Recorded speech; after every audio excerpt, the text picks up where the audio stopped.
ለአዲስ አበባ ከተማ አከራዮችና ተከራዮች የተላለፈ አስቸኳይ ሰበር መረጃ።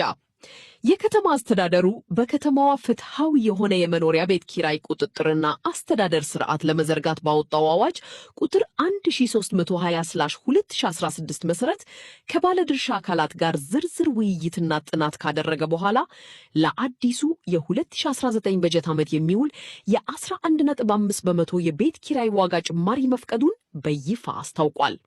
ይህ በቢሮ በኩል የተወሰነው የ11.5 በመቶ የመኖሪያ ቤት ኪራይ ዋጋ ጭማሪ ከፊታችን ሐምሌ 1 ቀን 2018 ዓ.ም ጀምሮ ሙሉ በሙሉ ተግባራዊ እንዲሆን ተወስኗል። በዚህም መሰረት ማንኛውም አከራይ ከተፈቀደው የ11.5 በመቶ ምጣኔ በላይ ዋጋ መጨመር ማይችል ሲሆን አዲሱ የውል እድሳት ስራ በዚህ አዲስ ታሪፍ መሰረት ብቻ የሚከናወን ይሆናል።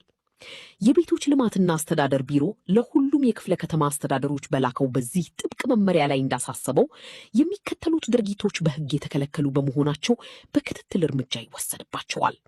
አንደኛ፣ የመንደር ውል መፈጸም ተከልክሏል።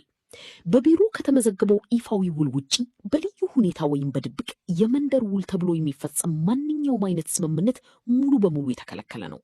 ሁለተኛ፣ የህዝቡ ውል ማጭበርበር ማለትም ከህጋዊው አቅጣጫ ውጪ የሚደረጉ ማንኛውም ውሎች ተቀባይነት የላቸው።